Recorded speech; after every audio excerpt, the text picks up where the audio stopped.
نحمده ونصلي على رسوله الكريم اما بعد فاعوذ بالله من الشيطان الرجيم بسم الله الرحمن الرحيم رب اشرح لي صدري ويسر لي امري واحلل عقدة من لساني يفقهوا قولي۔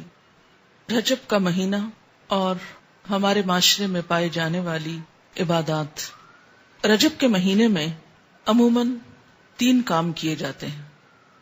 ایک تو 27ویں کی رات کو جاگا جاتا ہے، پھر اگلے دن روزہ رکھا جاتا ہے، رات کو جاگ کر عبادت کی جاتی ہے، اور اس کی وجہ یہ بتائی جاتی ہے کہ اس رات حضور اکرم صلی اللہ علیہ وسلم معراج پر تشریف لے گئے، اور روزہ اسی مناسبت سے ایک فضیلت کا کام سمجھ کر رکھا جاتا ہے۔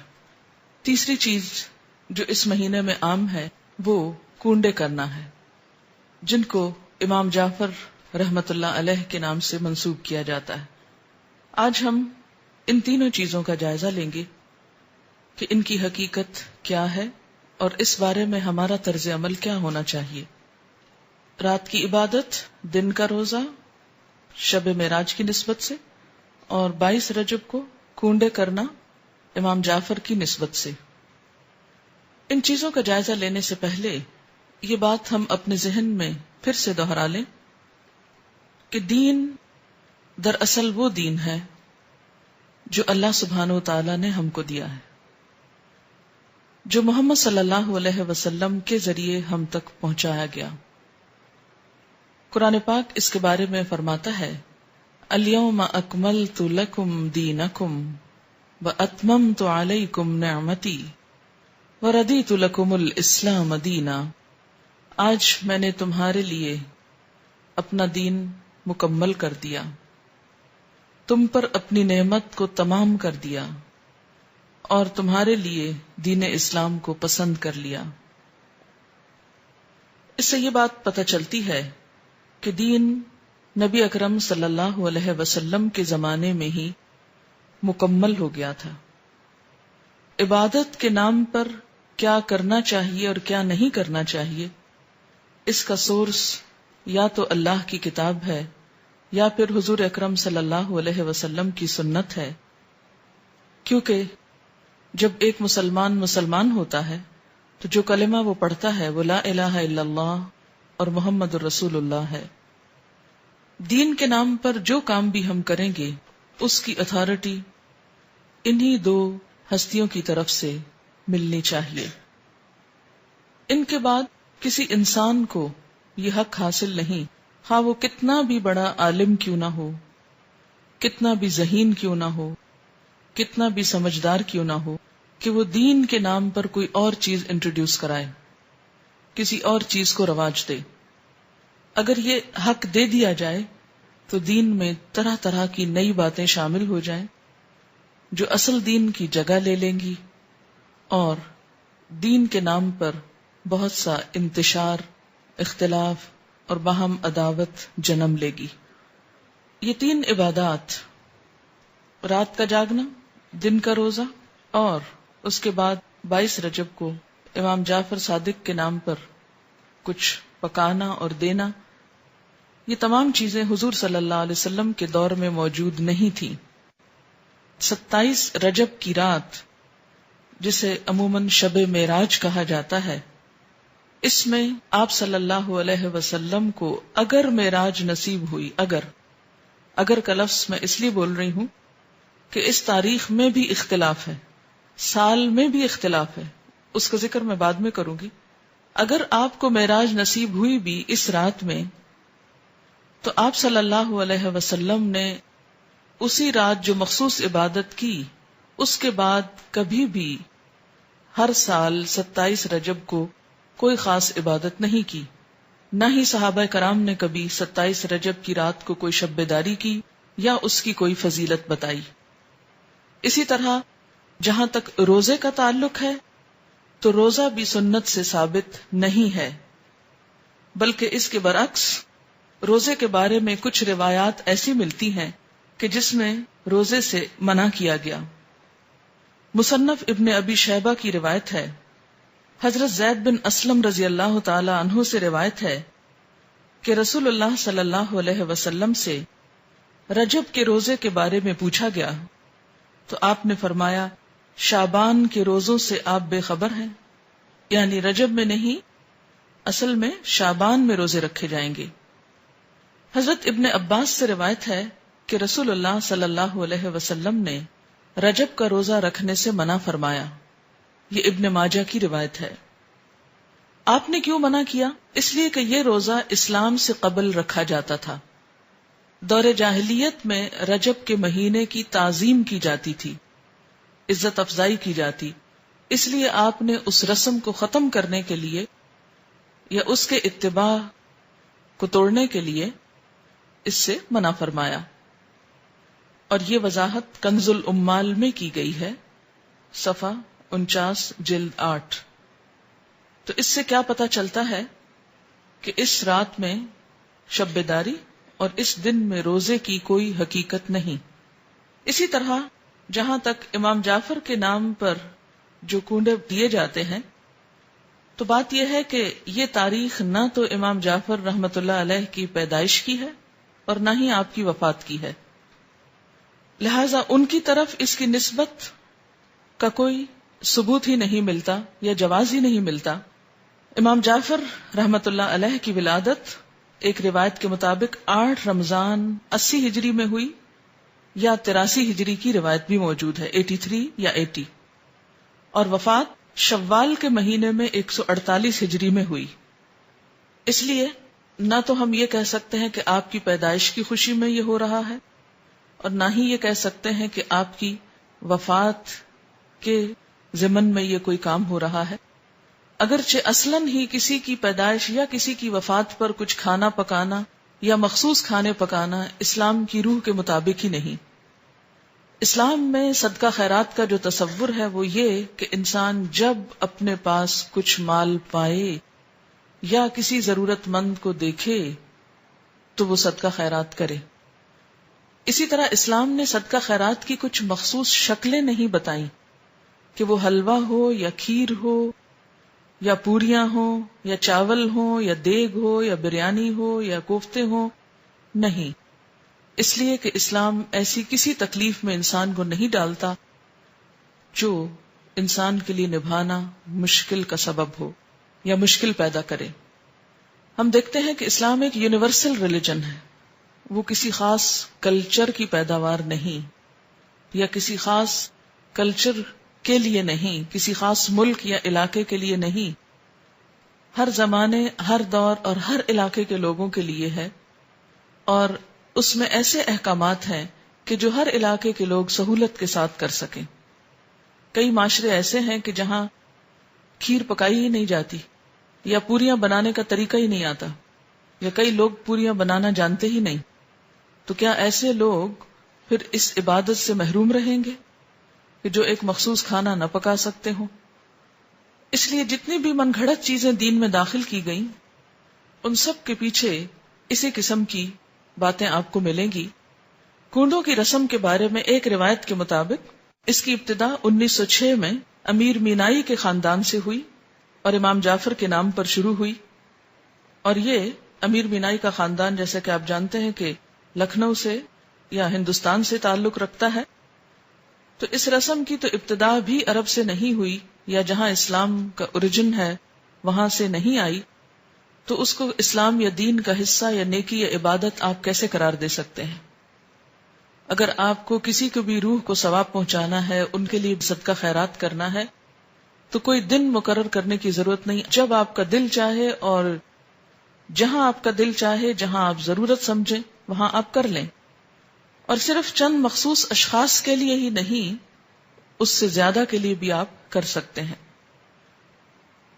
پھر اسی طرح شب معراج، جس کا تعلق حضور صلی اللہ علیہ وسلم کے آسمان پہ جانے سے ہے، اس کی حقیقت کے بارے میں اور اس کی کچھ تفصیلات کے بارے میں آپ سے بات کروں گی۔ اگر کوئی شخص اس دن کو بہت اہمیت دینا ہی چاہتا ہے تو وہ بھی اپنے عمل پر غور کرے۔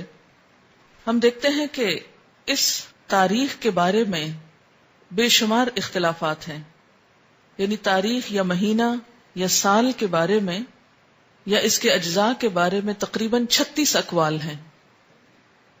بعض کے خیال میں یہ ربیع الاول میں ہوئی، بعض نے رمضان کا مہینہ قرار دیا، بعض نے ہجرت سے 1 سال پہلے، بعض نے 1 سال 6 ماہ کہا، بعض نے 1 سال 5 ماہ کہا، کسی نے 1 سال 2 ماہ کہا، کسی نے 3 ماہ کہا، کسی نے 1 سال 4 ماہ کہا. یعنی بے شمار اقوال ہیں اس کے بارے میں. ایسا کیوں ہے کہ ایک اتنا بڑا واقعہ ہوا اور اس کی تاریخ بھی صحیح معلوم نہیں؟ تو اس کی بنیادی وجہ کیا ہے؟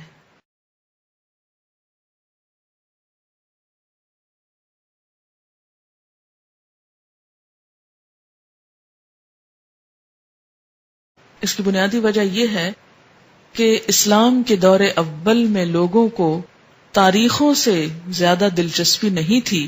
وہ تاریخیں صرف یاد رکھتے تھے حج کی یا رمضان کی، جس میں مخصوص عبادات کرنا ہوتی تھی. اس کے علاوہ کون کس دن فوت ہوا، کس دن پیدا ہوا، یہ چیزیں ان کے نزدیک کچھ بہت اہمیت کی حامل نہیں تھی. یا کون سا واقعہ کس دن ہوا، وہ واقعے کو تو دیکھتے تھے، اس کی روح کو تو دیکھتے، لیکن اس کی تاریخ ان کے نزدیک ایک غیر اہم چیز تھی، کیونکہ ان کے ہاں دن منانے کا رواج ہی نہیں تھا. صحابہ کرام کے اندر ہمارے معاشرے کی طرح دن منانا، اینیورسریز اور اسی طرح برسی اور ولادت کے دن، یہ تمام چیزیں اس کلچر کا حصہ نہیں تھی، یعنی اسلامی کلچر کا. بیسیکلی اسلام میں جو اہم دن ہیں جیسے عیدیں ہیں یا مہینے ہیں، رمضان اور حج کا مہینہ ہے، یا اسی طرح کچھ اور مہینوں کی فضیلت ہے جیسے محرم کے روزوں کی فضیلت ہے، یا ذوالحج کے ابتدائی عشرے کے روزوں کی فضیلت ہے، یا شعبان کے روزوں کی فضیلت ہے، یا ہر مہینے 3 دن ایام 20 کے روزے کی بات آئی ہے. یہ دن تو شریعت نے خود مقرر کر دیے، لیکن اس کے علاوہ باقی چیزیں بعد کے دور میں پیدا ہوئیں. ان کو دین کا حصہ بنا لینا اور ان کے اوپر اس طرح پابندی سے عمل کرنا جیسے نماز کی پابندی کی جاتی ہے، تو یہ دین میں نئی روایات پیدا کرنے کے برابر ہوگا. اگر ہم ایک مشہور روایت کے مطابق مان ہی لیں کہ یہ رات معراج کی رات ہے، تو آئیے دیکھتے ہیں کہ معراج کی رات میں آپ صلی اللہ علیہ وسلم کو کیا کچھ دکھایا گیا. آپ نے بنیادی طور پر اچھے اور برے کام کرنے والوں کے انجام دیکھے. تو احادیث کی کتابوں میں معراج کے بارے میں جو کچھ ملتا ہے اس کی تفصیل آپ کے سامنے رکھوں گی تاکہ اس سے ہم کچھ سبق لیں، کیونکہ وہ ایک سبق آموز واقعہ ہے. اور ان اعمال سے بچیں جن پر سزا آپ صلی اللہ علیہ وسلم نے دیکھی اپنی آنکھوں سے، اور وہ کام کریں جن پر جزا آپ صلی اللہ علیہ وسلم نے اپنی آنکھوں سے دیکھی. قرآن پاک میں اللہ سبحانہ وتعالی نے فرمایا، سبحان الذی اسری بعبدہ لیلا من المسجد الحرام الی المسجد الاقصی الذی بارکنا حولہ لنریہ من آیاتنا انہ هو السمیع البصیر. سورۃ بنی اسرائیل. پاک ہے وہ خدا جو اپنے بندے کو رات ہی رات مسجد حرام سے مسجد اقصی تک لے گیا، جس کے آس پاس ہم نے برکت رکھی ہے تاکہ ہم اسے اپنی قدرت کے بعض نمونے دکھائیں.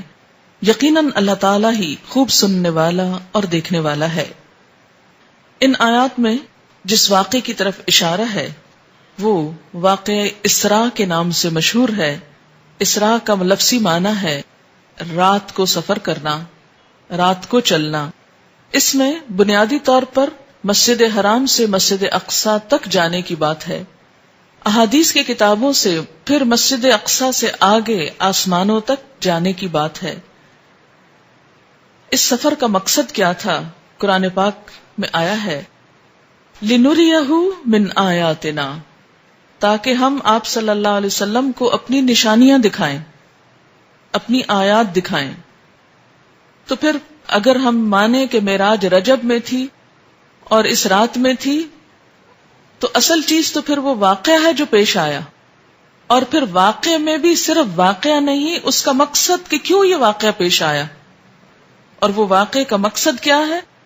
لِنُرِيَهُ مِنْ آیاتنا، تاکہ ہم آپ صلی اللہ علیہ وسلم کو اپنی نشانیاں دکھائیں. آپ نے دیکھی ہم کو بتائیں، ہم کو بھی دیکھنی چاہیے کہ آپ نے کیا دیکھا، ہم کو معلوم ہونا چاہیے. اسی طرح سورۃ النجم میں اس واقعے کی طرف کچھ اشارہ ملتا ہے. وَالنَّجْمِ إِذَا هَوَى مَا ضَلَّ صَاحِبُكُمْ وَمَا غَوَى وَمَا يَنطِقُ عَنِ الْهَوَى إِنْ هُوَ إِلَّا وَحْيٌ يُوحَى عَلَّمَهُ شَدِيدُ الْقُوَى ذُو مِرَّةٍ فَاسْتَوَى وَهُوَ بِالْأُفُقِ الْأَعْلَى ثُمَّ دَنَا فَتَدَلَّى فَكَانَ قَابَ قَوْسَيْنِ أَوْ أَدْنَى فَأَوْحَى إِلَى عَبْدِهِ مَا أَوْحَى مَا كَذَبَ الْفُؤَادُ مَا رَأَى أَفَتُمَارُونَهُ عَلَى مَا يَرَى وَلَقَدْ رَآهُ نَزْلَةً أُخْرَى عِندَ سِدْرَةِ الْمُنْتَهَى عِندَهَا جَنَّةُ الْمَأْوَى إِذْ يَغْشَى السِّدْرَةَ مَا يَغْشَى مَا زَاغَ الْبَصَرُ وَمَا طَغَى لَقَدْ رَآى مِنْ آيَاتِ رَبِّهِ الْكُبْرَى. ان آیات میں آپ صلی اللہ علیہ وسلم کے آسمانوں کی طرف جانے کا اور وہاں پر سدرۃ المنتہا اور اس کے آس پاس کی چیزوں کو دیکھنے کا اشارہ ملتا ہے. اور اس کے بھی آخر میں جو بات فرمائی گئی وہ کیا ہے؟ لقد رأى من آیات ربہ الکبریٰ. آپ صلی اللہ علیہ وسلم نے دیکھی کیا؟ اپنے رب کی بڑی بڑی نشانیاں. اور آپ کو معراج کیوں کروائی گئی تھی؟ آسمانوں پہ کیوں لے جایا گیا؟ یہ سب منظر کیوں دکھایا گیا؟ تاکہ آپ عین الیقین کچھ حقائق کو ملاحظہ فرمائیں اور پھر واپس آ کر لوگوں کو بتائیں اور لوگ ان سے فائدہ اٹھائیں. اس کا ترجمہ ہے، قسم ہے ستارے کی جب وہ جھکے کہ تمہارے ساتھی نے نہ راہ گم کی ہے اور نہ ٹیڑھی راہ پر ہے اور نہ اپنی نفسانی خواہش سے کوئی بات کہتے ہیں. یعنی یہ پہلے ہی وضاحت کر دی گئی کہ آپ اپنی کوئی من گھڑت دل کی باتیں نہیں کرتے. وہ قرآن تو صرف وہی ہے جو اتاری جاتی ہے، اسے پوری طاقت والے فرشتے نے سکھایا ہے جو زور آور ہے.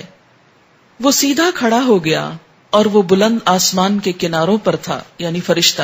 پھر نزدیک ہوا اور اتر آیا، پس 2 کمانوں کا فاصلہ رہ گیا، بلکہ اس سے بھی کم.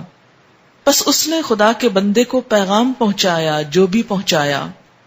جو دیکھا اس میں پیغمبر کے دل نے جھوٹ نہیں کہا. کیا تم جھگڑا کرتے ہو اس پر جو پیغمبر دیکھتے ہیں؟ اسے تو ایک مرتبہ اور دکھایا تھا، یعنی اللہ تعالیٰ نے ایک اور مرتبہ بھی دکھایا تھا. کہاں؟ سدرۃ المنتہا کے پاس. وَلَقَدْ رَآهُ، اور البتہ تحقیق اس نے یعنی آپ صلی اللہ علیہ وسلم نے دیکھا تھا اس کو یعنی جبریل کو. کہاں؟ نزلۃ اخری، ایک اور مرتبہ. کہاں؟ عند سدرۃ المنتہا، سدرۃ المنتہا کے پاس. اسی کے پاس جنت المأویٰ ہے. جبکہ سدرہ کو چھپائے جا رہی تھی وہ چیز جو چھپا رہی تھی، نہ تو نگاہ بہکی نہ حد سے بڑھی. یقیناً اس نے یعنی آپ صلی اللہ علیہ وسلم نے اپنے رب کی بڑی بڑی نشانیوں میں سے بعض نشانیاں دیکھی تھی.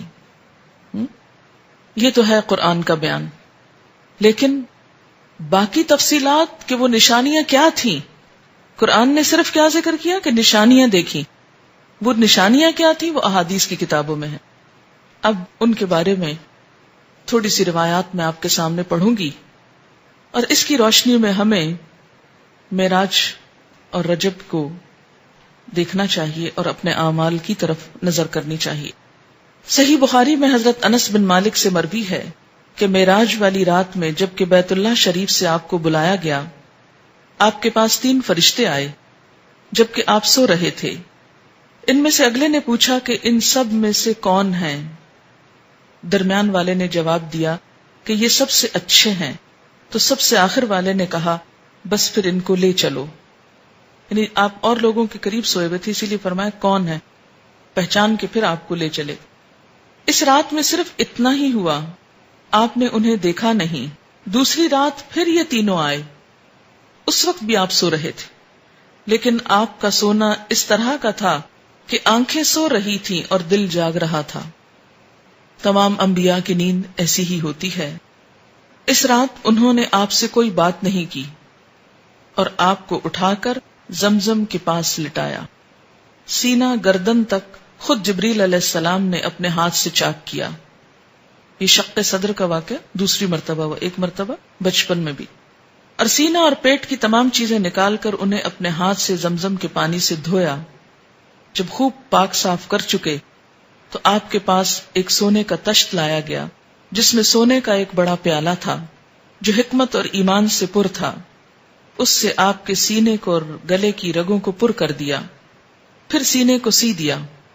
اس دور میں تو یہ بات جب آپ نے بتائی تو لوگوں کے ایمان ہل گئے اور لوگوں کو سمجھنے بھی مشکل ہو گئی. اگر اس دور کے لوگوں کو یہ بتایا جاتا کہ 1400 سال بعد کچھ لوگ ایسے پیدا ہوں گے جو عام انسانوں کے بھی سینے چیر کر ان کے دل نکال کر بدلیں گے، تو ان کے ایمان شاید متزلزل ہو جاتے اور کوئی یقین نہ کرتا.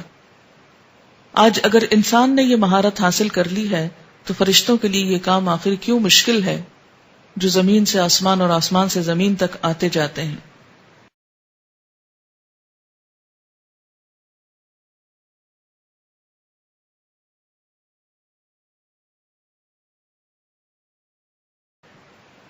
مسلم کی روایت ہے کہ پھر آپ کے پاس ایک تیز رفتار سواری لائی گئی جس کا نام براق تھا، جو صحیح معنوں میں برق رفتار تھا. منتہائے نظر پر ایک قدم رکھتا تھا، یعنی اس کا ایک قدم کہاں ہوتا تھا کہ جہاں نگاہ جا کے ٹکتی تھی، ایک یہاں اور ایک وہاں، یعنی اتنا تیز رفتار. حضرت جبریل علیہ السلام نے اس کو پکڑ کر حضور صلی اللہ علیہ وسلم کو سوار ہونے کے لیے کہا. آپ نے سوار ہونے کا جب ارادہ کیا تو وہ براق کسی قدر شوخی اور تیزی کرنے لگا. حضرت جبریل نے اس کے کان میں کہا کہ تجھے معلوم ہے کہ آپ صلی اللہ علیہ وسلم سے زیادہ مکرم اور محترم کوئی نہیں جو تجھ پر سوار ہوا. یہ سن کر براق ارق ارق اور پسینہ پسینہ ہو گیا. اب یہ ترمذی کی روایت ہے، لہذا یہ مختلف کتابوں کی روایات کا مجموعہ ہے. جہاں جہاں جو آئے گی روایت اس کتاب کا نام بھی میں کوٹ کرتی جاؤں گی تاکہ کبھی آپ کو ریفرنس کے لیے دیکھنا ہو تو دیکھ سکیں. آپ صلی اللہ علیہ وسلم اس پر سوار ہو گئے. حضرت جبریل آپ کے رفیق اور ہم رکاب ہوئے. جب آپ منزل مقصود کی طرف تشریف لے چلے تو جاتے جاتے راستے میں ایک ایسی زمین پر گزر ہوا جس میں کھجوروں کے بہت درخت تھے. حضرت جبریل نے فرمایا آپ یہاں اتر کر 2 رکعت نفل پڑھ لیجئے. آپ نے نماز پڑھی. حضرت جبریل نے فرمایا یہ مدینہ کی سرزمین ہے جہاں آپ نے ابھی نماز پڑھی ہے. پھر آپ وہاں سے تشریف لے چلے تو ایک سفید زمین پر آپ کا گزر ہوا. جبریل علیہ السلام نے فرمایا یہاں بھی نماز پڑھیے. آپ نے پڑھ لی. انہوں نے بتایا کہ یہ مدین ہے جہاں نماز پڑھی گئی. پھر آپ کا گزر بیت اللحم پر ہوا، وہاں بھی نماز پڑھوائی گئی. جبریل علیہ السلام نے فرمایا یہ وہ جگہ ہے جہاں حضرت عیسیٰ علیہ السلام پیدا ہوئے. یہ مسند بزار، طبرانی اور بہقی کی روایت ہے. پھر آپ کا گزر طور سینا پر ہوا، یہاں بھی آپ سے نماز پڑھوائی گئی. کہا یہاں وہ جگہ ہے جہاں موسیٰ علیہ السلام نے اللہ تعالیٰ سے کلام کیا. اسے نسائی نے روایت کیا ہے. یعنی یہ مختلف پیغمبروں کی جو جائے رسالت ہے اس کو دیکھا جا رہا ہے. یعنی ایک تاریخی سفر ہے زمین کا بھی، نہ یہ کہ صرف آسمان کا بلکہ زمین کا بھی. پھر آگے چلے. راستے میں بہت سی عجیب و غریب باتیں ملاحظہ فرمائیں جن میں سے بعض باتیں تفسیر ابن کثیر وغیرہ کے حوالے سے عبرت اور نصیحت کے طور پر یہاں بیان کی جائیں گی. یعنی اگر آپ دیکھنا چاہیں مزید تو تفسیر ابن کثیر خود بھی پڑھ سکتے ہیں. آپ کو حضرت جبریل علیہ السلام لے چلے. آپ کا گزر ایسی قوم پر ہوا کہ وہ کھیت کاٹتی ہے اور وہ فوراً بڑھ جاتا ہے، وہ ویسا ہی ہو جاتا ہے جیسے پہلے تھا. آپ نے حضرت جبریل سے پوچھا یہ کون لوگ ہیں؟ فرمایا یہ خدا کے راستے کے مجاہدین ہیں، جہاد کرنے والے ہیں جن کی نیکیاں 700 تک بڑھتی ہیں اور جو خرچ کریں اس کا بدلہ پاتے ہیں. اللہ بہترین رازق ہے. اس سے ملتی جلتی آیت آپ نے پڑھی ہے نا قرآن پاک میں، مثل الذین ينفقون اموالهم فی سبیل اللہ کمثل حبة انبتت 7 سنابل فی کل سنبلة 100 حبة واللہ یضاعف لمن یشاء واللہ واسع علیم. البقرہ 261. مثال ان لوگوں کی جو اپنے مال اللہ کے راستے میں خرچ کرتے ہیں ایک دانے کی طرح ہے جس سے 7 بالیاں اگیں، ہر بالی میں 100 دانے ہوں، اور اللہ بڑھاتا ہے جس کے لیے چاہتا ہے اور اللہ وسعت والا ہے، علم والا ہے. تو بہترین صدقہ اور بہترین خرچ کرنے کی جگہ اللہ کے دین کے راستے میں خرچ کرنا ہے. فی سبیل اللہ سے مراد کیا ہے؟ جہاد فی سبیل اللہ اور دین کے راستے میں نکلنا، جس میں قلم سے جہاد، علم سے جہاد، قرآن سے جہاد، تلوار سے جہاد، ہر طرح کا جہاد شامل ہے۔ پھر آپ کا گزر اس قوم پر ہوا جس کا سر پتھروں سے کچلا جا رہا تھا، ہر بار ٹھیک ہوتے اور کچلے جاتے، دم بھر کی مہلت انہیں نہ ملتی۔ میں نے پوچھا یہ کون ہے؟ جبریل نے فرمایا یہ وہ لوگ ہیں جن کے سر فرض نمازوں کے وقت بھاری ہو جاتے تھے، یعنی نماز کو مصیبت سمجھتے تھے یا پھر پڑھتے ہی نہیں تھے۔ پھر میں نے دیکھا کچھ لوگوں کے آگے اور پیچھے دھجیاں لٹک رہی ہیں، یعنی کپڑے چیتھڑے لٹک رہے ہیں، اور اونٹ کی طرح کانٹے دار جہنمی درخت چگ رہے ہیں۔ کون سا درخت ہے کانٹے دار؟ زقوم، جہنم کے پتھر اور انگارے کھا رہے ہیں۔ میں نے کہا یہ لوگ کون ہیں؟ جبریل نے فرمایا یہ لوگ اپنے مال کی زکوٰۃ نہ دینے والے ہیں، اللہ نے ان پر کوئی ظلم نہیں کیا بلکہ یہ خود اپنی جانوں پر ظلم کرتے تھے۔ پھر میں نے ایسے لوگوں کو دیکھا کہ ان کے سامنے ایک ہانڈی میں صاف ستھرا گوشت ہے اور دوسرے میں خبیث، سڑا بھسا، گندا گوشت۔ یہ اس اچھے گوشت سے تو روک دیے گئے ہیں اور سڑے ہوئے بدبودار اور بدمزہ گوشت کو کھا رہے ہیں۔ میں نے پوچھا یہ کون ہے؟ کس گناہ کی مرتکب؟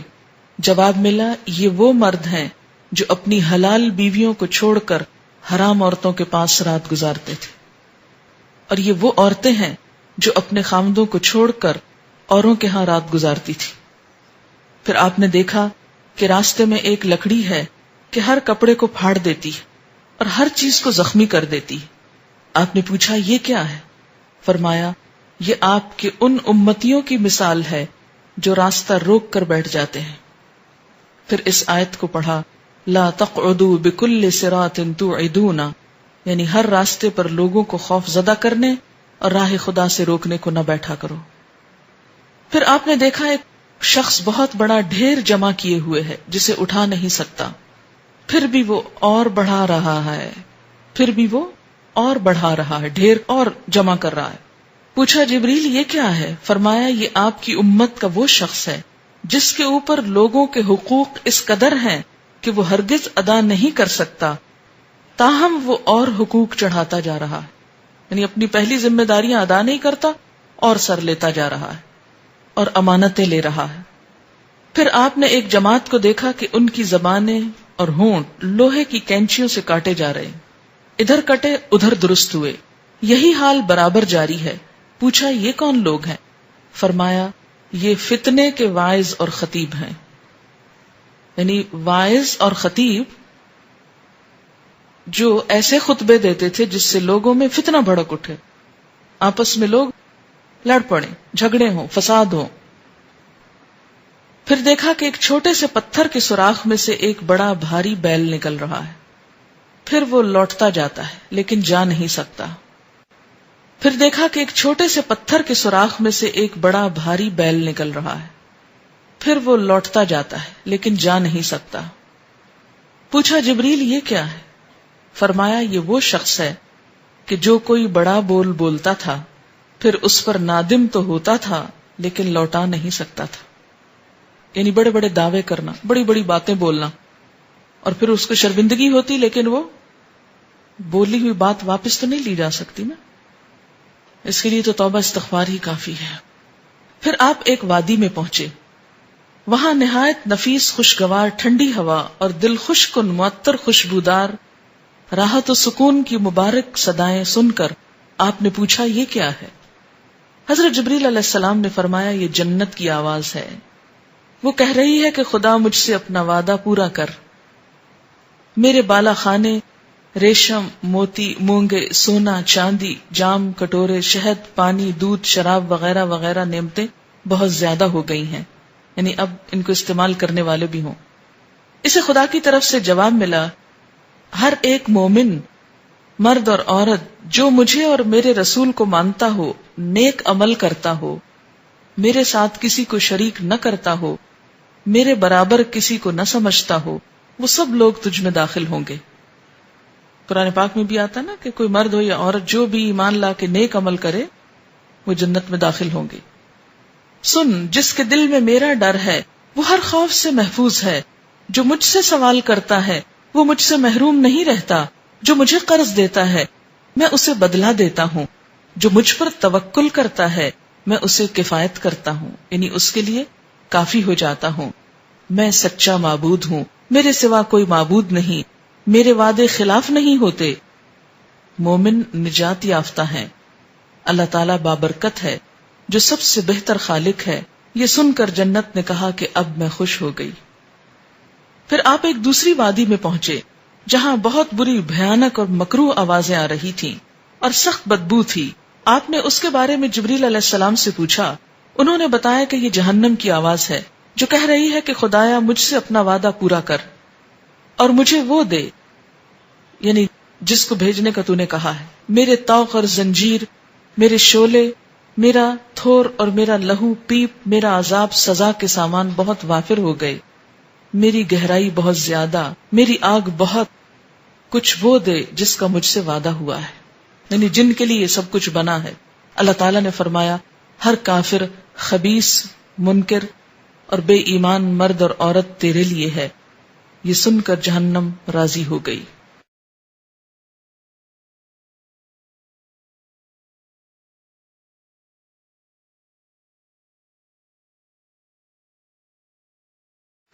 امام بہقی نے حضرت ابن عباس سے بیان کیا ہے کہ رسول اللہ صلی اللہ علیہ وسلم نے فرمایا شب معراج میں ایک مقام سے مجھے نہایت ہی اعلیٰ اور مست خوشبو آنے لگی. میں نے پوچھا یہ خوشبو کیسی ہے؟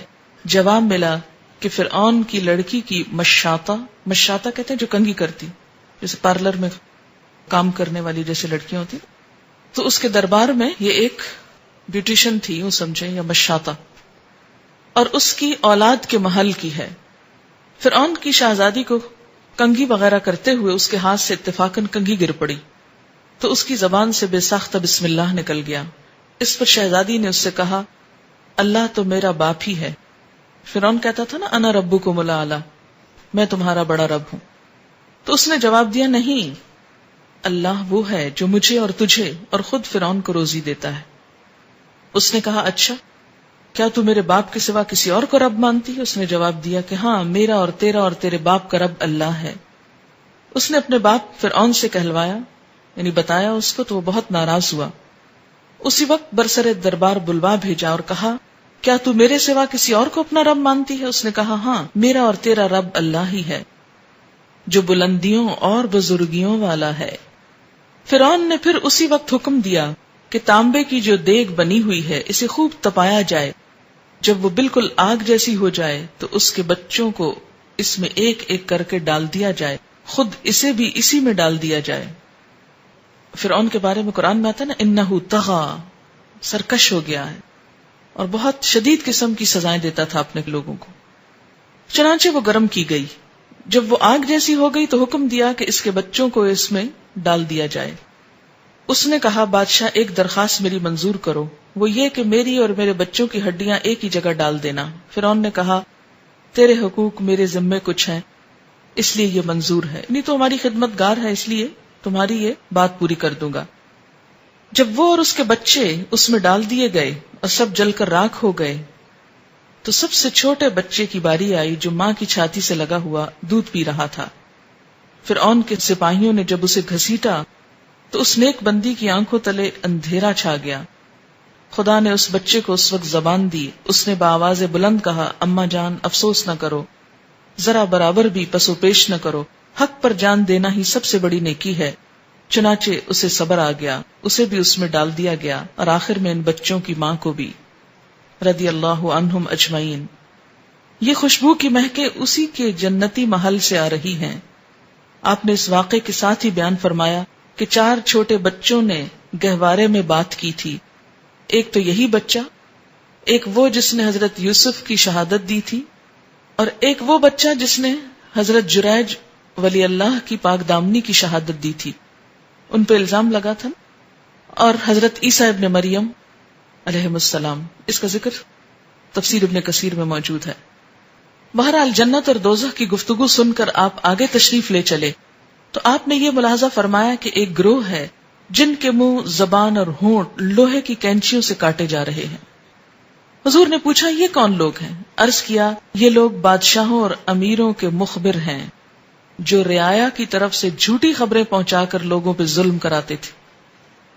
بعض اوقات CID کراتے ہیں نا جو بادشاہ اور امیر لوگ، امیر سے مراد ذمہ دار لوگ، اور وہ ان کی نظروں میں بڑا مقام پانے کے لیے کہ ہم بہت کچھ خبریں لے کر آئے ہیں، بسا اوقات جھوٹی خبریں لے کر آتے ہیں. اور پھر کیا ہوتا ہے کہ ایسے لوگوں پہ ریڈ ہوتا ہے اور ان کو ظلم اور ستم کا نشانہ بنایا جاتا ہے. تو یہ انجام کن کا ہے؟ جو جھوٹی خبریں پہنچائیں دوسروں تک. حضور صلی اللہ علیہ وسلم افسوس کرتے ہوئے آگے چلے.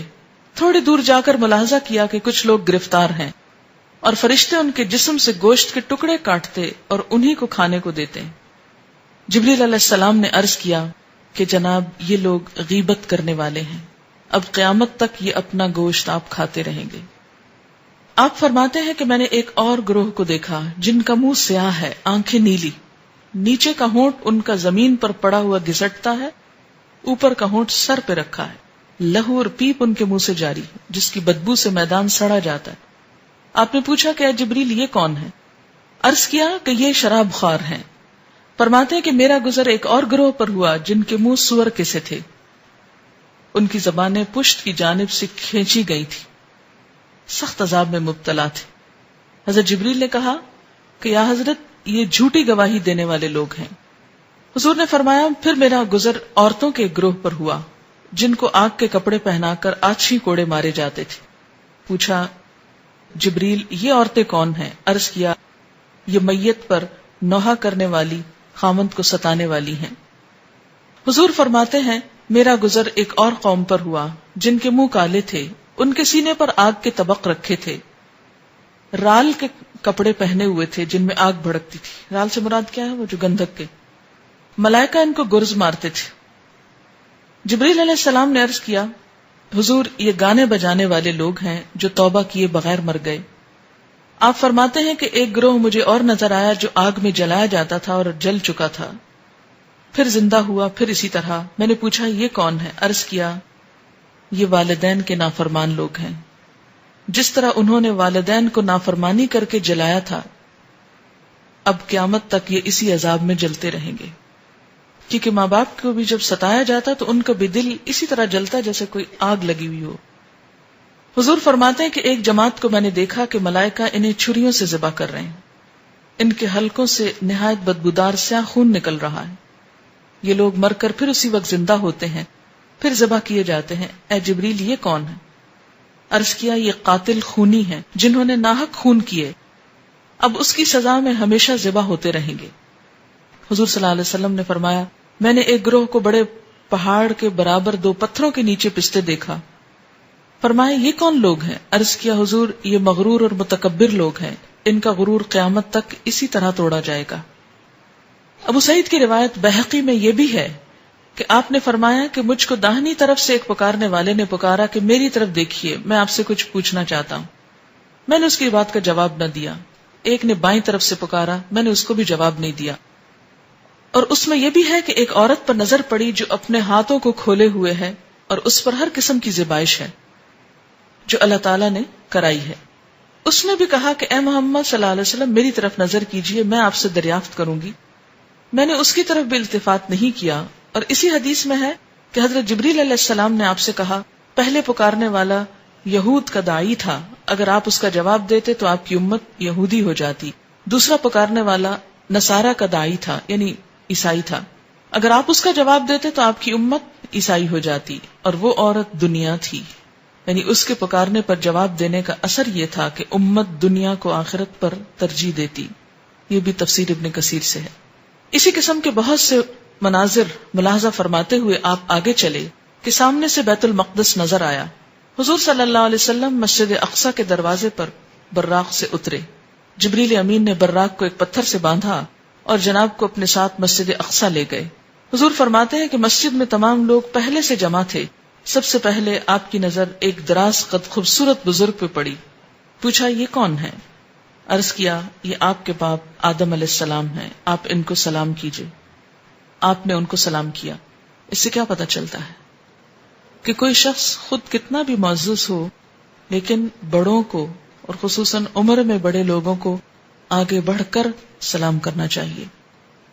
حضرت آدم علیہ السلام نے سلام کا جواب دیا. پھر ایک اور بزرگ جن کا سر سفید، چہرہ نورانی، ان کی صورت حضور صلی اللہ علیہ وسلم کی حلیہ سے بہت ملتی تھی، فرمایا یہ کون ہے؟ عرض کیا یہ آپ کے والد ابراہیم خلیل اللہ ہیں. اس کے بعد آپ نے ایک دراز قد شخص کو ملاحظہ کیا، سوال کیا یہ کون ہے؟ عرض کیا گیا یہ موسیٰ کلیم اللہ ہے.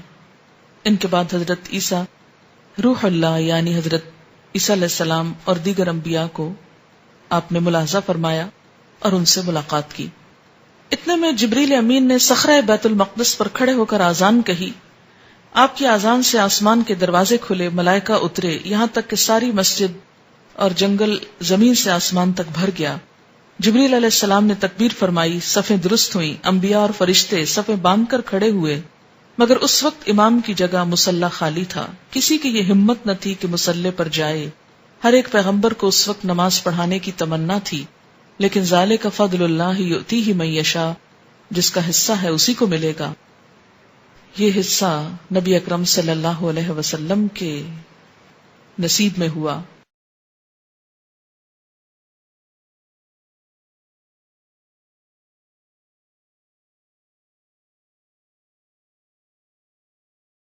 جبریل علیہ السلام صفوں سے باہر آئے، آپ کا ہاتھ پکڑ کر امامت کی جگہ پر لائے اور فرمایا آپ کس کا انتظار کرتے ہیں؟ کیا آپ سے زیادہ افضل کوئی اور آئے گا؟ مجھے قسم ہے رب العزت کی، میں مشرق سے مغرب تک، جنوب سے شمال تک اڑا ہوں، آسمان سے زمین تک گھوما ہوں، مگر آپ سے زیادہ افضل کسی کو نہیں پایا. آج کی امامت کے قابل صرف آپ ہیں. یہ کہہ کر آن حضرت صلی اللہ علیہ وسلم کا ہاتھ پکڑ کر مصلی پر کھڑا کیا. حضور اکرم صلی اللہ علیہ وسلم نے 2 رکعت نماز پڑھائی. جب آپ نے سلام پھیرا تب جبریل علیہ السلام نے عرض کیا کہ یا سید المرسلین، آپ کو خبر ہے اس وقت آپ کے پیچھے کون کون ہے؟ آپ نے فرمایا مجھے معلوم نہیں. عرض کیا تمام انبیاء، آسمانوں کے ملائکہ آپ کے پیچھے موجود ہیں. اور یہ کس لیے ہوا تھا؟ تاکہ یہ بات واضح ہو جائے کہ آپ صلی اللہ علیہ وسلم کا مرتبہ اور مقام باقی تمام انبیاء کے مقابلے میں بلند ہے. اور جیسا کہ آپ نے فرمایا اگر آج موسیٰ بھی زندہ ہوتے تو میری ہی شریعت کا اتباع کرتے. تو گویا آپ کے لائے ہوئے دین اور آپ کی شریعت اور اس کی جو فائنل اتھارٹی ہے اس کو بھی ثابت کرنا تھا کہ پچھلی تمام شریعتیں منسوخ ہیں، اب دین یہی دین ہے جو رسول اللہ صلی اللہ علیہ وسلم کا ہے. اس موقع پر بعض انبیاء کا کچھ کلام بھی نقل کیا جاتا ہے.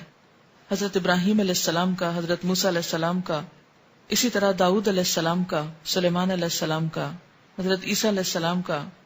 اور انہوں نے اپنے اپنے جو کام دنیا میں کیے تھے اور کچھ نشانیاں اور معجزات ان کو ملے تھے ان کا بھی کچھ تذکرہ فرمایا. اس کے بعد براق لایا گیا دوبارہ. آپ اس پر سوار ہو کر آسمان تک پہنچے، پہلے آسمان تک. جبریل علیہ السلام نے آسمان کا دروازہ کھلوایا. فرشتوں کی طرف سے پوچھا گیا کون ہے؟ حضرت جبریل نے فرمایا میں جبریل ہوں. پوچھا گیا ساتھ کون ہے؟ بتایا گیا محمد صلی اللہ علیہ وسلم ہے. پوچھا گیا ان کے پاس پیغام الہی دے کر بھیجا گیا؟ جبریل نے کہا ہاں. یہ بخاری کی روایت ہے. یعنی پھر آپ کے لیے دروازہ کھولا گیا. ابو سعید سے روایت ہے کہ آسمانوں کے دروازوں میں سے ایک دروازے پہ پہنچے، اس کا نام باب الحفظہ ہے. اس پر ایک فرشتہ مقرر ہے، اس کا نام اسماعیل ہے. اس کی ماتحتی میں 12,000 فرشتے ہیں. یہ مزید تفصیل کچھ بتائی گئی. بخاری کی روایت میں ہے کہ فرشتوں نے یہ سن کر کہا مرحبا، آپ بہت اچھا آئے، ویلکم. دروازہ کھول دیا گیا. آپ فرماتے ہیں کہ میں وہاں پہنچا تو حضرت آدم علیہ السلام موجود تھے. جبریل علیہ السلام نے کہا یہ آپ کے باپ آدم ہیں، ان کو سلام کیجئے. میں نے سلام دیا، آپ نے جواب دیا اور کہا مرحبا فرزند صالح، نبی صالح. ایک اور روایت میں ہے کہ آسمان دنیا میں ایک شخص کو بیٹھے دیکھا جن کے دائیں طرف کچھ صورتیں نظر آئیں، کچھ بائیں طرف. دائیں طرف دیکھتے وہ بزرگ تو ہنستے، بائیں طرف دیکھتے تو روتے. میں نے جبریل سے پوچھا یہ کون ہے؟ کہا آدم علیہ السلام ہے. یہ صورتیں دائیں جانب والی اور بائیں جانب والی ان کی اولاد کی ہیں. دائیں طرف والے جنتی ہیں اور بائیں طرف والے دوزخی، اسی لیے ایک طرف دیکھ کر ہنستے ہیں اور دوسری طرف دیکھ کر روتے ہیں. بخاری کی روایت میں ہے پھر مجھ کو جبریل لے کر آگے بڑھے، دوسرے آسمان تک پہنچے اور اسی طرح سوال جواب ہوا اور دروازہ کھولا گیا. وہاں آپ کو عیسیٰ علیہ السلام اور یحییٰ علیہ السلام ملے جو دونوں باہم خالہ زاد بھائی بھی ہیں. جبریل علیہ السلام نے کہا یہ یحییٰ اور عیسیٰ علیہ السلام ہیں، ان کو سلام کیجئے. میں نے سلام کیا، دونوں نے جواب دیا. پھر کہا کہ مرحبا برادر صالح اور نبی صالح، اور پھر اسی طرح ان سے کچھ باتیں ہوئیں، اور ان کو برادر اس لیے کہا گیا، بھائی اس لیے کہا گیا کہ آپ ان کے ڈسینڈنٹ نہیں، یعنی وہ دوسری نسل سے ہیں۔ بخاری میں ہے کہ مجھ کو جبریل علیہ السلام تیسرے آسمان کی طرف لے کر چڑھے اور دروازہ کھلوایا۔ پوچھا گیا کون؟ جبریل نے کہا میں ہوں۔ پوچھا گیا تمہارے ساتھ کون؟ انہوں نے کہا محمد صلی اللہ علیہ وسلم۔ پوچھا گیا ان کے پاس پیغام الہی ہے؟ جبریل نے کہا ہاں۔ فرشتوں نے کہا مرحبا، آپ بہت اچھا آئے۔ دروازہ کھولا گیا، وہاں پہنچا تو دیکھا کہ یوسف علیہ السلام موجود ہیں۔ جبریل علیہ السلام نے کہا یہ یوسف علیہ السلام ہے، ان کو سلام کیجئے۔ میں نے سلام کیا، انہوں نے جواب دیا۔ انہوں نے کہا مرحبا برادر صالح اور نبی صالح، کیونکہ وہ بھی بنی اسرائیل میں سے تھے، اس لیے بھائی کہہ رہے ہیں۔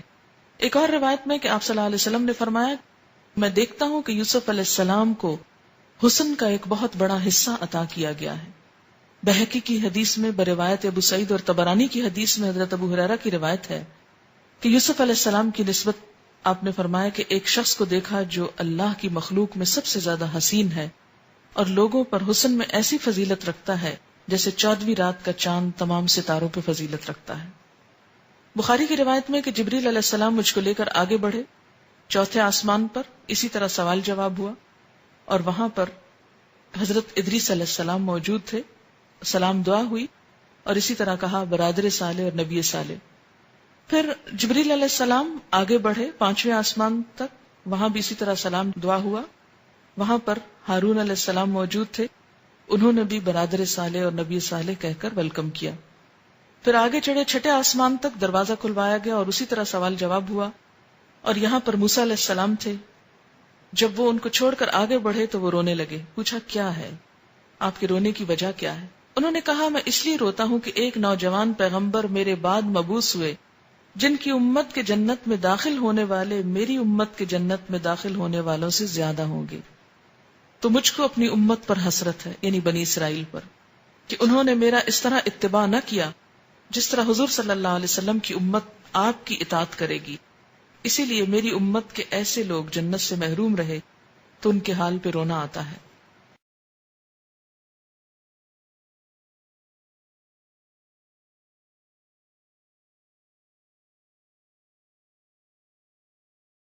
پھر 7ویں آسمان پر پہنچے تو وہاں پر ابراہیم علیہ السلام کو پایا، کہا گیا ان کو سلام کیجیے، آپ نے ان کو سلام کیا، انہوں نے کہا فرزند صالح اور نبی صالح، یعنی بیٹا کہہ کے پکارا، اور آپ اپنی کمر بیت المعمور سے ٹیک کر بیٹھے ہوئے تھے۔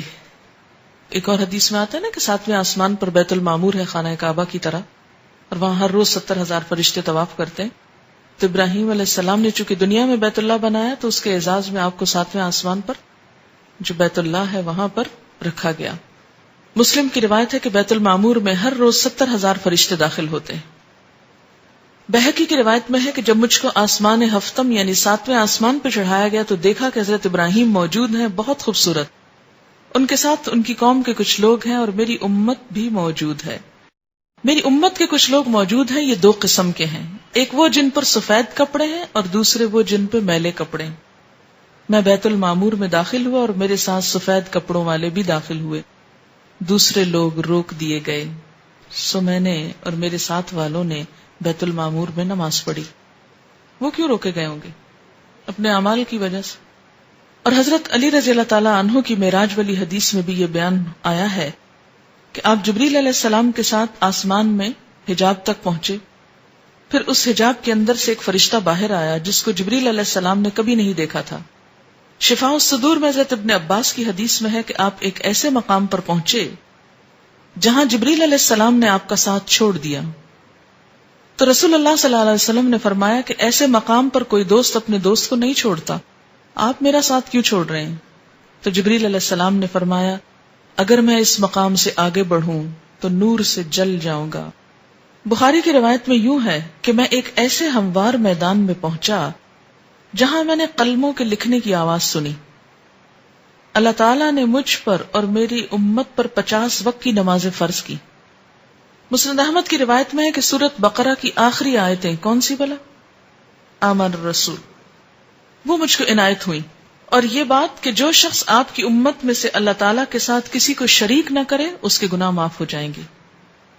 مسلم میں ہے کہ آپ سے یہ وعدہ بھی کیا گیا تھا کہ جو شخص کسی نیکی کا ارادہ کرے اور کسی وجہ سے نہ کر سکے تب بھی اس کو ایک نیکی کا ثواب ملے گا، اور جب گناہ کا ارادہ کرے اور اس گناہ کو نہ کرے تو گناہ نہیں لکھا جائے گا، اگر کیا تو ایک ہی گناہ لکھا جائے گا۔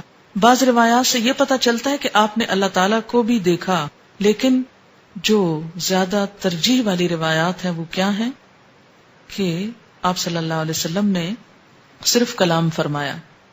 آپ نے جنت اور دوزخ کو دیکھا، جہنم میں زیادہ تر ناشکر گزار عورتیں نظر آئیں، جنت میں زیادہ تر غرباء اور مساکین دکھائی دیے۔ بہرحال آپ نے بہت سے عجائبات، اللہ کی نشانیوں کو دیکھا اور واپس ہوئے۔ واپس آتے ہوئے موسیٰ علیہ السلام سے ملاقات ہوئی تو انہوں نے دریافت کیا کہ آپ کو کیا حکم ملا؟ میں نے کہا ایک دن رات میں مجھ پر اور میری امت پر 50 نمازیں فرض کی گئیں۔ حضرت موسیٰ نے فرمایا آپ کی امت ایک دن رات میں 50 نمازیں نہ پڑھ سکے گی، میں بنی اسرائیل سے خوب تجربہ کر چکا ہوں، آپ اپنے رب کے پاس واپس جائیے، کمی کی درخواست کیجیے۔ موسیٰ علیہ السلام کے فرمانے پر میں خدا کے پاس واپس گیا اور کمی کی درخواست کی، اللہ تعالیٰ نے میری درخواست کو قبول کیا، نمازوں میں تخفیف فرمائی۔ میں واپس آیا تو موسیٰ علیہ السلام نے پوچھا کتنی کم ہوئی؟ میں نے کہا 10۔ انہوں نے کہا ابھی بھی بہت ہے، واپس جائیے۔ پھر اللہ تعالیٰ نے 10 اور کم کر دی۔ پھر میں واپس آیا، پوچھا اب کتنی ہیں؟ تو ان کے دریافت کرنے پر میں نے کہا کہ اتنی نمازوں کی کمی ہو گئی۔ موسیٰ علیہ السلام نے کہا پھر جاؤ اور کمی کراؤ۔ پھر معافی کی اپیل کی گئی، اور اس طرح پھر 10، اور ایک دفعہ میں 5، اور باقی 5 رہ گئی۔ موسیٰ علیہ السلام نے کہا ابھی بھی کمی کراؤ، یہ لوگ 5 بھی نہیں پڑھیں گے۔ میں نے کہا مجھے اب شرم آتی ہے، جتنا خدا نے فرض کیا میں اس پہ راضی ہوں۔ آپ فرماتے ہیں کہ جب میں وہاں سے واپس آیا تو ایک پکارنے والے نے پکار کر کہا میں نے اپنا فرض پورا کر دیا، بندوں سے تخفیف کر دی، 5 نمازیں 50 کے برابر ہیں۔ پھر میں جہاں سے گیا تھا وہیں واپس آ گیا۔ اور جس وقت واپس آ کر آپ نے لوگوں کو خبر دی تو بہت سے ایمان والوں کے ایمان متزلزل ہو گئے کہ یہ کیسے ممکن ہے، اور ہو سکتا ہے کہ اب بھی یہ باتیں سن کر بہت سے لوگوں کے دل ہل گئے ہوں کہ یہ بھلا کیسے ہو سکتا ہے کہ آپ نے یہ سب کچھ دیکھ لیا۔ بات یہ ہے کہ مشکل اسی وقت ہو سکتی ہے جب انسان اللہ تعالی کی قدرت پر شک کرے، اور اگر اس بات کا یقین ہو کہ اللہ کے ہاں کچھ بھی مشکل نہیں، کن کہہ کے وہ کچھ بھی کر سکتا ہے، کسی سے کرا سکتا ہے، ایک اشارے میں اوپر سے نیچے اور نیچے سے اوپر تہ و بالا ہر چیز کو کر سکتا ہے۔